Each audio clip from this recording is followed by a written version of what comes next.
하나님 말씀은 사도행전 20장 17절에서 21절까지의 말씀입니다. 사도행전 20장 17절에서 21절입니다. 사도행전 20장 17절에서 21절, 우리 같이 함께 17절부터 21절까지 함께 합독하겠습니다. 바울이 밀레도에서 사람을 에베소로 보내어 교회 장로들을 청하니 오매 그들에게 말하되 아시아에 들어온 첫날부터 지금까지 내가 항상 여러분 가운데서 어떻게 행하였는지를 여러분도 아는 바니 곧 모든 겸손과 눈물이며 유대인의 관계로 말미암아 당한 시험을 참고 주를 섬긴 것과 유익한 것은 무엇이든지 공중 앞에서나 각 집에서나 꺼리낌이 없이 여러분에게 전하여 가르치고 유대인과 헬라인들에게 하나님께 대한 회개와 우리 주 예수 그리스도께 대한 믿음을 증언한 것이라. 아멘. 어제 펜실베니아 유세장에서 트럼프 전 대통령이 부상을 입었습니다. 유세 도중에 테러를 당했는데 다행히 안전하다고 합니다. 총알이 귀를 스치고 지나간 것 같은데 상당히 위험할 뻔했습니다. 이 저격범 한 명은 사망하고 현장에 있던 지지자 한 명도 사망하고 한 명은 위급한 상태라고 알려졌습니다. 정확한 것은 아직 잘 모르겠지만 미국의 이제 여야 모두가 테러 공격을 강력하게 비난하고 트럼프의 쾌유를 기원하였습니다. 미국에서 이런 총격이 일어나고 있어서 사실 많이 걱정이 됩니다. 미국은 서로의 의견을 존중하는 나라입니다. 바이든 대통령도 우리는 하나의 나라로 단결해 이를 규탄해야 한다라고 했습니다. 서로 다르다고 해서 공격하는 것은 잘못된 일입니다. 언제나 내 생각과 다른 사람의 생각이 다를 수 있습니다. 민주주의는 다른 의견도 함께 수용해 나가는 것입니다. 이번에 총격범이 또 공화당이라고 해서 어떤 이유인지는 아직 모르겠지만 어쨌든 정치인들이 항상 위험을 무릅쓰고 자신들의 의견을 개진하는 것이 대단해 보입니다. 정치인들이 공격당하는 뉴스도 우리가 심심치 않게 보고 있는데 목소리를 내야 하고 또 언제나 반대편도 끌어안아야 하는 것이 정치인들의 일들이기도 합니다. 어쨌든 미국을 위해서 여러분들이 계속 기도해 주시기 바랍니다. 오늘은 모든 겸손과 눈물이며 라는 제목의 말씀으로 함께 은혜를 나누겠습니다. 신약 성경에서는 세례가 나옵니다. 물에 잠긴다 라는 의미인데 세례는 세례 요한이 강에서 침례를 베풀면서 회개 운동을 벌였습니다. 이제 침례는 회개를 촉구하는데 요한의 세례는 회개와 용서를 통해서 더러움을 씻는 의식입니다. 인간이 잘못된 생각에 사로잡혀 부정하게 살다가 이제 진리를 만나서 부정한 것을 씻어내야 합니다. 그런데 우리가 예수님을 믿게 되면서 세례를 받는데 이 세례는 히브리 전통에서는 찾아볼 수 없는 것입니다. 예수님을 믿기로 하는 사람은 누구든 세례를 받습니다. 혹시 아직도 세례를 받지 못하신 분이 있으면 저에게 말씀해 주시기 바랍니다. 여러분이 이제 예수님을 믿는다 하면 반드시 세례를 받아야 합니다. 세례는 단순히 회개의 세례만을 의미하지 않기 때문입니다. 세례는 죽으시고 부활하신 예수 그리스도와의 연합입니다. 세례가 그리스도의 죽으심과 부활하심 안으로 들어가는 의식인 것입니다. 세례를 받음으로 인해서 죄의 지배 아래 있던 인간이 새로운 모습으로 다시 태어나는 것입니다. 로마서 6장 4절입니다. 그러므로 우리가 그의 죽으심과 합하여 세례를 받음으로 그와 함께 장사되었나니 이는 아버지의 영광으로 말미암아 그리스도를 죽은 자 가운데서 살리심과 같이 우리로 또한 새 생명 가운데서 행하게 하려 함이라. 그러니까 세례 받는다는 것은 그리스도와 함께 이제 물에 들어가면서 죽고 그리고 그리스도와 함께 다시 살아나서 새 생명으로 살아가는 존재라는 겁니다. 그러니까 세례라는 것이 이제는 주님과 함께 연합돼서 살아간다는 의미입니다. 세례는 연합입니다. 예수님과 연합되어 살아가는 그런 삶, 새로운 존재로 변화돼서 이제 주님과 연합돼서 살아가는 그런 삶입니다. 그래서 바울이 너희가 그것을 알지 못하느냐라고 질책하기도 했습니다. 우리의 존재가 변화된 것입니다. 이것을 깨달아야 합니다. 그리스도와 연합하여 주님을 섬기고 살아가고 있습니다. 하나님이 저 우주 멀리에 계신 그 하나님이 아니시라 영으로 우리와 함께 연합해서 살아가는 그런 삶이 된 것입니다. 그래서 이 땅에서도 주님을 섬기고 살아갑니다. 그래서 세례는 연합입니다. 내 고집대로 살던 인간이 이제는 예수님을 만나서 죄가 씻음을 받고 주님과 함께 연합해서 살아갑니다. 주님께서 이제는 우리와 함께 해 주시는 것입니다. 화요 성경 공부 모임이 매주 화요일에 진행이 됩니다. 누구든지 원하시는 분들은 화요일 날 오전 10시에 오시면 됩니다. 창세기를 함께 공부하고 있는데 창세기는 우주 역사로부터 시작을 하게 됩니다. 전 인류의 역사를 다룹니다. 그러다가 창세기 12장에 와서 아브라함이라는 인물이 등장합니다. 아브라함으로부터 이스라엘의 역사가 창세기 10장부터 시작됩니다. 성경은 이스라엘 중심의 역사입니다. 성경은 이제 이스라엘 역사를 기록하고 그 가운데 역사하신 하나님을 기록했습니다. 그러다가 사도행전 2장에 와서 성령이 임하게 됩니다. 성령의 임하심으로 말미암아서 이제 이스라엘에게만 한정되었던 구속사, 그 구원의 역사가 이제는 세계로 퍼져나가게 됩니다. 성령이 임하면서 방언으로 말하게 되는데 왜 성령이 임하면 방언을 말하는 것이겠습니까? 창세기 11장에서 온 땅의 언어가 하나이고 말이 하나였다라고 되어 있습니다. 그러나 사람들이 교만해졌고 자신들의 이름을 내고자 해서 바벨탑을 쌓고 하나님께서는 그들의 언어를 혼잡하게 했습니다. 그 이후로 이 인간의 언어가 혼잡하게 된 겁니다. 영어 때문에 우리가 스트레스를 많이 받는데 창세기 11장 이후로 그렇게 언어가 달라져서 서로 소통이 잘 되지 않습니다. 그러나 이제 사도행전 2장에 와서 성령이 임할 때 언어가 통일이 되었습니다. 모두가 방언으로 말해서 하나가 되었습니다.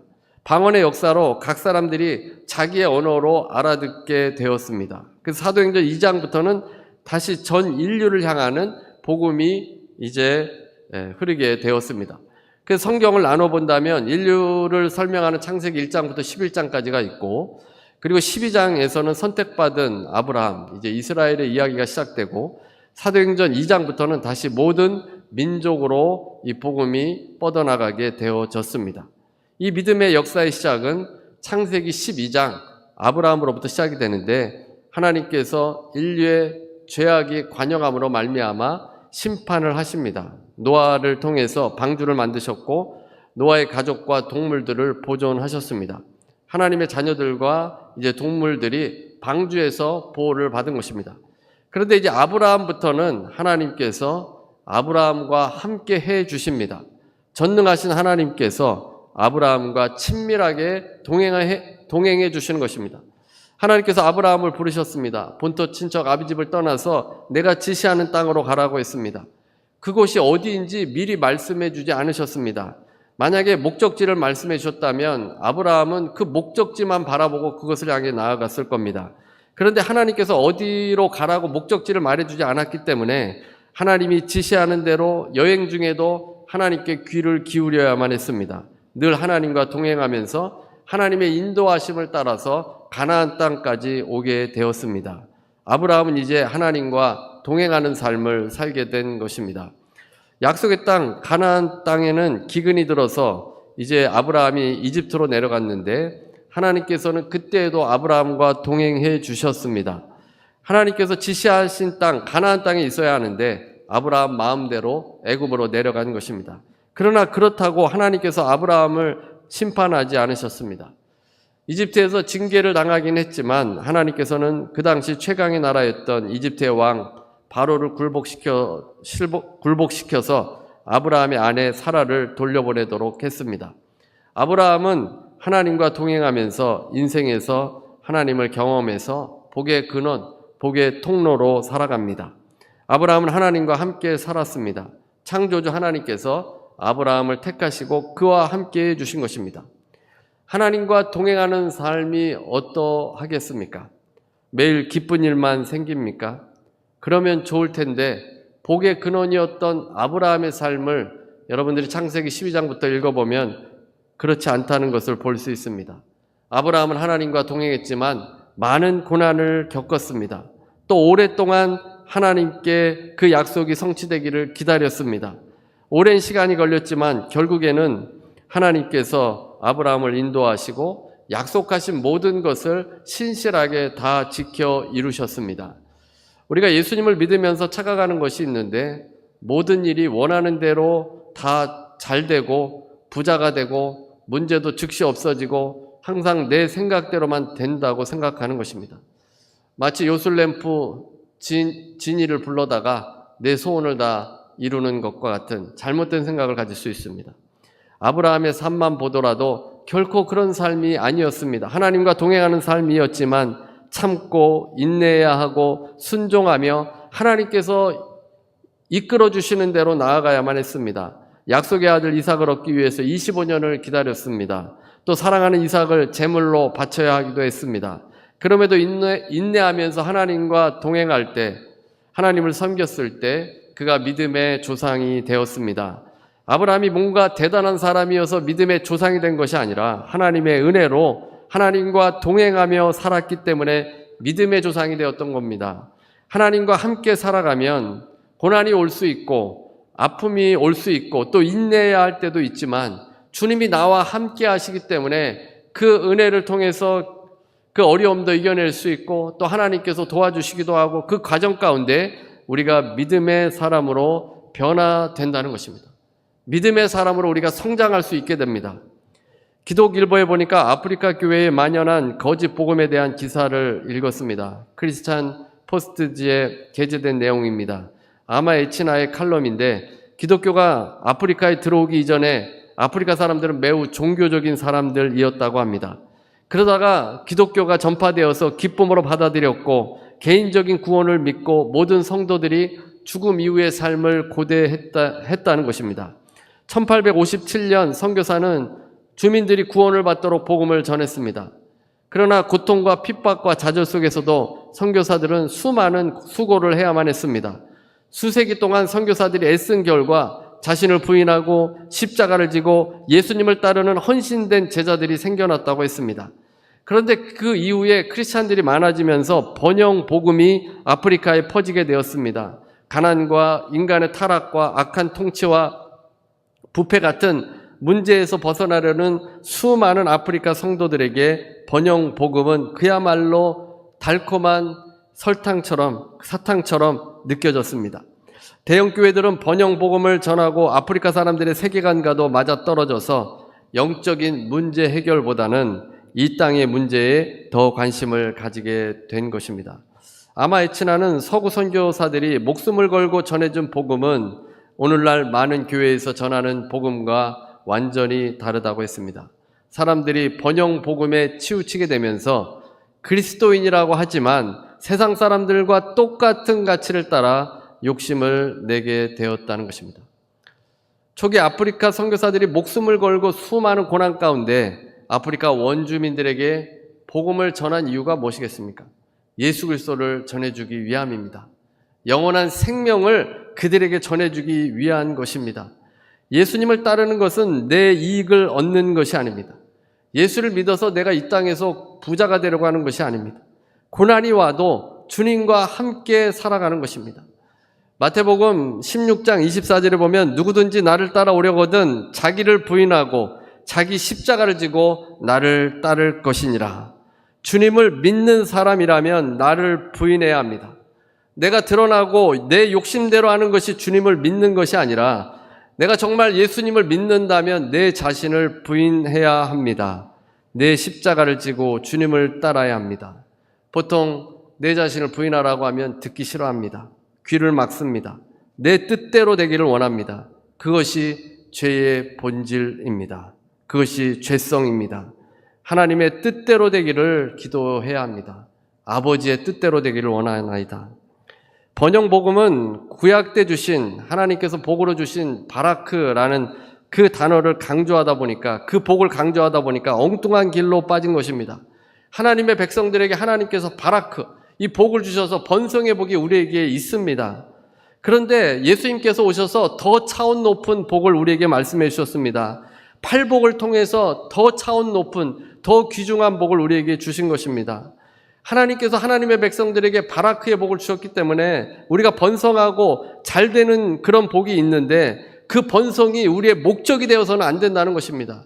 부가 여러분의 목적이 아니라 하나님의 영광을 이루는 그 삶이 목적이 되어야 합니다. 우리 인생의 목적은 하나님을 영화롭게 하는 것이 인생의 제1 목적입니다. 주님과 동행하면서 주님을 섬기는 모습이 되어야 합니다. 오늘 본문 말씀은 바울의 마지막 고별 설교입니다. 바울은 에베소 교회를 방문하지 못하고 밀레도에서 사람을 에베소에 보내어서 교회의 장로들을 불러오게 했습니다. 마지막 당부를 하는 것입니다. 에베소의 장로들이란 에베소의 지도자들입니다. 바울과 함께 3년 동안 에베소에서 사역한 사람들입니다. 여기서 바울이 사역 원리를 말합니다. 그리고 남은 삶도 목숨을 바쳐서 아끼지 않을 것을 다짐하였습니다. 에베소 장로들을 향해서 동일한 자세로 주의 몸된 교회를 섬기도록 했습니다. 바울의 마지막이 이제 얼마 남지 않았습니다. 바울은 그 당시의 나이가 50대 중반을 지나고 있는데 그 당시 평균 수명이 40대를 넘지 못했습니다. 그러니까 지금의 굉장히 노년기에 이르게 된 나이입니다. 그리고 에베소의 장로들은 하나님께서 맡기신 바울의 사역이 이제 맞춰져 가는 것 같으니까 눈물과 슬픔으로 바울을 보내게 되었습니다. 이 장로들이 누구이겠습니까? 바울이 처음에 에베소에 갔을 때 만난 12명의 성도들이었습니다. 그 12명의 성도들은 요한의 세례만 알았습니다. 요한의 세례만 배웠던 12명의 제자들입니다. 이들은 바울의 안수를 통해서 성령을 체험하게 되었습니다. 성령의 임재하심으로 방언을 말하게 되었습니다. 머리로만 신앙생활하다가 이제 성령의 능력이 임하게 되어서 성령님과 동행하는 삶을 살게 되었습니다.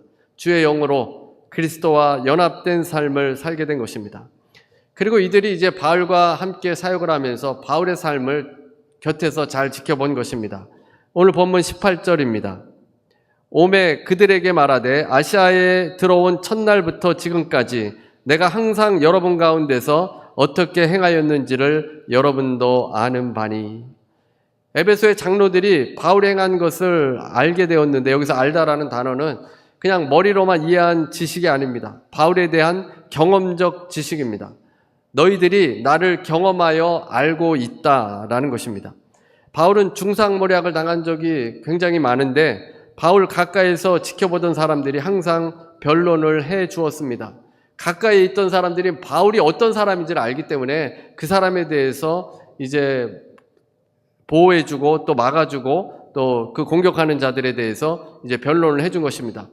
바울은 하나님과 사람 앞에서 부끄러운 일이 전혀 없었던 사람입니다. 떳떳한 삶을 살았고 자신을 가까이서 지켜본 에베소 장로들에게 이렇듯 자신 있게 말할 수 있었던 것입니다. 바울은 결코 이기적인 수단으로 복음을 이용한 적이 없습니다. 자신이 잘 살기 위해서 복음을 이용한 적이 없고 자신이 유명해지기 위해서 복음을 전한 것이 아니었습니다. 오히려 사람들에게 짐이 되지 않기 위해서 밤낮을 가리지 않고 일하고 또 아버지가 자녀를 대하듯이 그렇게 성도들을 대했습니다.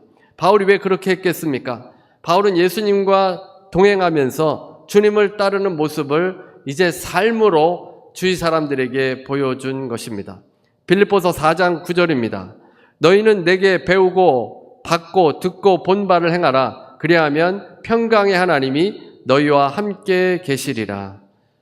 바울의 그 삶처럼 그대로 따라가면, 배우고 받고 듣고 본 바를 행하면 평강의 하나님이, 그 안에 평강의 하나님이 이제 함께 계신다. 그것을 느낄 수 있게 된다라는 말씀인 것입니다. 사실 이렇게 용기 있게 말할 수 있는 사람이 얼마나 되겠습니까? 우리가 부끄러운 모습인데 바울은 그만큼 삶이 온전했던 것입니다. 바울이 어떤 자세로 행했는지 이제 19절에 나옵니다. 곧 모든 겸손과 눈물이며 유대인의 간계를 인하여 당한 시험을 참고 주를 섬긴 것과, 이 말씀을 원문으로 보게 되면 주를 섬긴 것에 겸손, 눈물, 시험이 연결되어 있습니다. 그래서 직역하면 모든 겸손, 눈물, 그리고 유대인의 음모를 통해 나에게 닥쳤던 시험들을 가지고 주를 섬겼다라고 되어집니다. 바울에게 있어서 겸손과 눈물로 나아간 것은 주님을 잘 섬기기 위함이었습니다. 바울의 사역 원리입니다. 항상 겸손과 눈물로 나아갔던 사람입니다. 그런 삶을 이제 에베소 장로들이 배우라는 겁니다. 모두가 이렇게 살아간다면 예수 공동체를 통해서 그리스도가 증거되어질 것입니다. 섬긴 것과에 해당하는 단어는 종, 노예를 의미하는 단어입니다. 바울이 예수님을 섬기되 자신의 주장을 내세우지 않는 종처럼 철저하게 순종하며 섬겼음을 말합니다. 겸손이라는 단어는 힘 있는 사람 앞에서 굽신굽신하는 상태를 말하는 것이 아니라 하나님 앞에서 자신이 얼마나 보잘것없는 존재인가를 깨닫는 겸허한 마음가짐입니다. 마음이 낮아져 있어서 겸손한 마음으로 섬겼다는 것입니다. 마음이 교만하면 바벨탑을 쌓습니다. 내가 대단하고 잘났다고 생각하기 때문에 하나님처럼 되기 위한 그런 모습으로 바벨탑을 쌓아가는 것입니다. 이것이 죄의 본질 아닙니까? 우리가 하나님처럼 되는 것, 내가 위대하다고 생각하는 것, 그 교만한 모습이 하나님과 대적하는 것입니다. 구원은 하나님과 연합하는 것입니다. 세례를 통해서 주님과 연합하는 것, 주님과 함께 이제 주님을 섬기는 삶이 된 것입니다. 겸손해야 주님을 믿을 수 있습니다. 겸손하지 않으면 예수님이 필요할 이유가 없습니다. 겸손하지 않으면 여러분이 이 자리에 앉아 있을 수도 없습니다. 겸손하지 않은데 내 스스로 살 수 있는데 모트라 교회에 나오겠습니까? 인간이 죄성으로 인해서 자신이 잘났다고 생각하게 만드는 것, 그것이 마귀의 전략이고 인간은 또 그렇게 하나님과 떨어져서 스스로 살려고 하는 겁니다. 우리는 주님과 연합된 삶을 살고 있습니다. 그럼에도 불구하고 우리 안에 죄성이 있기 때문에 늘 주님과 연합하여 주님과 함께 살아가면서 우리가 올바른 모습으로 변화되고 성장해 나아가는 것입니다. 이 눈물은 원문에는 많은이라는 형용사로 되어 있습니다. 바울이 적지 않은 눈물로 주님을 섬겼다는 것입니다. 성도들을 사랑하는 감정이 있기 때문에 흘리는 눈물이었고 동족 이스라엘이 복음을 배척하고 멸망의 길로 걷기 때문에 흘리는 눈물이었습니다. 고난 가운데 흘린 눈물이었습니다. 이 겸손과 눈물은 인내에서 이루어집니다. 유대인들의 간계로 시험 가운데 바울이 인내하였습니다. 바울은 살 소망까지 끊어졌다고 했습니다. 살 소망까지 끊어진다는 것은 거의 그 인생의 끝까지 가는 것 아니겠습니까? 많은 시련들이 있었지만 바울은 변함없이 주님을 섬겼습니다. 바울에게 있어서 최고의 영광은 예수 그리스도의 온전한 종이 되는 것입니다. 이제 20절입니다. 20절. 유익한 것은 무엇이든지 공중 앞에서나 각 집에서나 꺼리낌 없이 여러분에게 전하여 가르치고. 바울은 유익한 것을 가르쳤습니다. 듣는 자에게 도움을 줄 수 있는 유익한 것입니다. 인간이 죽을 수밖에 없는 존재들인데 영원한 생명을 얻게 하기 위하여 구원에 이르게 하는 예수 그리스도를 가르친 것입니다. 회당이나 두란노 서원 같은 공적인 장소뿐만 아니라 개인적으로 신방하는 집에서도 꺼리낌 없이 복음을 가르쳤습니다. 이 내용은 두 가지 필수 요소가 있습니다. 회개와 믿음입니다. 회개는 마음의 변화입니다. 자신의 잘못이나 악행에서 이제 돌아서는 변화를 말합니다. 그러니까 자동차를 타고 가다가 잘못된 길로 가면 우리가 유턴을 하지 않습니까?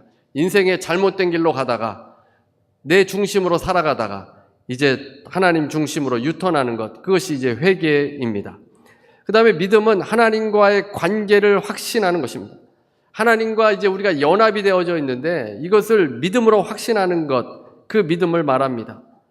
예수 그리스도를 향한 믿음은 예수님을 나의 주인으로 모시고 흔들림 없이 서 있는 상태를 말합니다.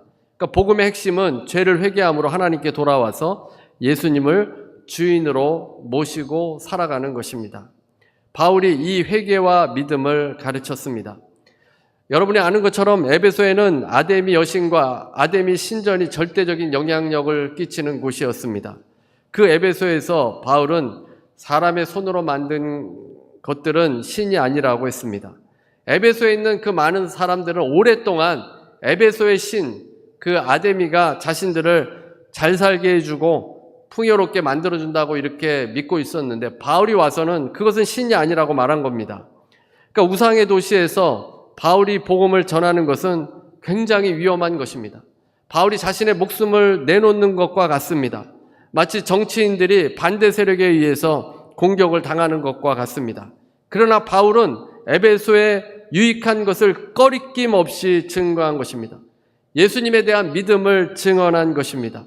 에베소에는 유대주의를 신봉하는 유대인들이 있었고 우상을 만들어 아데미를 신봉하는 이방인들, 우상 숭배자들이 있는 곳입니다. 그런 곳에서 복음을 꺼리낌 없이 전한다는 것은 결코 쉬운 일이 아닙니다. 우리가 함께 살펴본 것처럼 그것에는 폭동이 일어나서 바울을 잡아 죽이려고 했습니다. 서기장이 나타나지 않았다면 2시간 동안 아데미를 외치는 폭도들이 그리스도인들을 잡아서 죽였을 것입니다.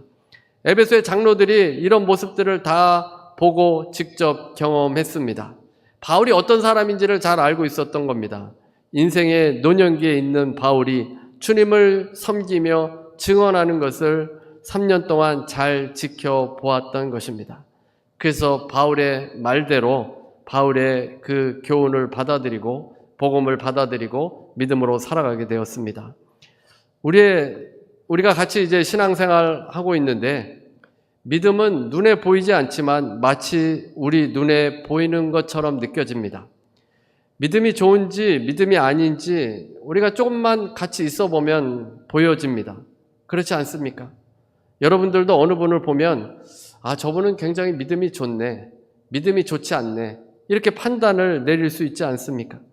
물론 처음 보는 분들은 우리가 잘 모를 수 있지만 같이 이렇게 교회 생활을 하다 보면 믿음이 좋은 분, 믿음이 별로 안 좋은 분, 아기 수준의 믿음 이렇게 우리가 판단할 수 있다는 것입니다. 내가 누군가를 그렇게 볼 수 있다면 다른 사람도 나를 그렇게 판단할 수 있습니다. 나만 판단할 수 있는 것이 아니라 다른 사람들도 나에 대해서 그 사람의 믿음이 어떻다라고 판단할 수 있다는 것입니다. 주님과 연합되어져서 주님을 섬기는 사람인지 믿음이 보이는 것입니다. 그분이 정말 겸손한 사람인지, 그분이 인내하는 사람인지, 그분이 기도하는 사람인지 교회에 나오지 않아도 기도하는 사람들 볼 수 있습니다. 어떤 믿음을 가졌는지가 우리 눈에는 보인다는 것입니다. 바울은 세례를 받고 주님과 연합하는 그런 삶을 살아갔는데 그의 삶은 겸손과 눈물을 동반하고 있었습니다. 에베소의 장로들은 그것을 너무나도 잘 알고 있었던 겁니다. 그들의 눈에 바울의 믿음이 보여졌습니다. 그 믿음에는 겸손과 눈물이 있는 참 믿음이었습니다. 그 겸손과 눈물은 예수 그리스도를 드러나게 했고 그를 본받아 이제 에베소의 지도자들도 그렇게 살아가면 그 지도자들을 통해서 에베소 교회가 든든히 세워져 나아갈 것입니다. 이 말씀은 우리에게도 주시는 말씀입니다. 우리의 신앙에 겸손과 눈물이 있습니까? 주님과 연합되었다면 우리 안에 겸손이 있어야 하고 눈물로 기다리며 인내하는 인내의 신앙이 있어야 합니다. 여러분의 신앙이 지식이 아니라 실제적으로 세례를 받아서 주님과 연합된 삶을 산다면 바울과 같이 겸손과 눈물로 나아가셔서 여러분을 통해서 그리스도가 증거되기를 주님의 이름으로 축원합니다. 우리 찬송가 이제 412장 함께 찬송 부르실 텐데요. 우리가 세례를 받고 주님과 연합했다면 우리 영혼의 깊은 데서 하늘 곡조가 흘러나옵니다. 겸손과 눈물로 살아가지만 그 안에는 샬롬, 평안이 있습니다. 주님의 평안이 있습니다. 이 땅은 험한 길입니다. 참된 평화, 참된 안식은 오직 주님 위에서 살아갈 때 우리 안에 임하게 되어집니다.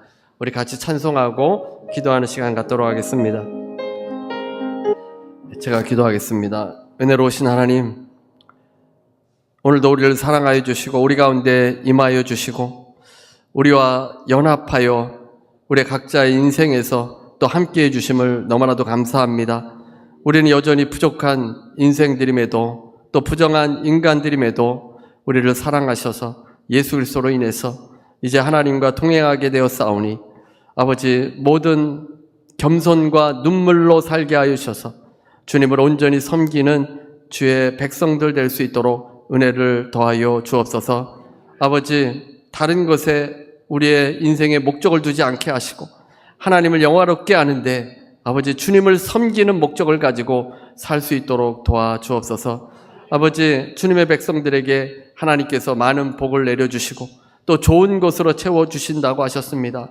하나님께 달려 있습니다. 아버지, 주님께 기도하며 나아가는 주의 백성들, 하나님 기도를 들어주시고 또 주님의 때에 문제가 해결받게 하시고 또 병 고침도 받게 하여 주셔서 그 기쁨이 충만해질 수 있도록 인도하여 주옵소서. 예수 이름으로 명하노니 모든 병만은 떠나갈지어다. 예수 이름 명하노니 모든 몸의 연약한 부분들은 머리부터 발끝까지 강건하게 될지어다. 예수 이름 명하니 회복될지어다. 아버지, 육신의 강건함으로 하나님의 나라를 위해 쓰임받게 주옵소서. 아버지, 또 문제로 어려움을 겪고 있습니까? 합력하여 선을 만들어 주실 줄로 믿습니다. 하나님의 때에 해결받을 줄로 믿습니다. 아버지, 믿음으로 성장하게 해 주시옵시고 믿음으로 변화받을 수 있도록 인도하여 주시고 아버지, 내 뜻대로가 아니라 주님의 뜻대로 되는 인생 되도록 아버지께서 붙잡아 주시고 그 믿음을 더하여 주시옵소서. 지금은 우리 주 예수 그리스도의 무한하신 은혜와 아버지 하나님의 극진하신 사랑과 보혜사 성령님의 교통하시고 내주하시고 충만케 하심이 오늘 함께 예배드리는 모든 성도들 위해, 개인, 가정, 일터 위에, 모든 겸손과 눈물로 살아가는 모든 주의 성도들 위해 지금부터 영원토록 함께 있을지어다.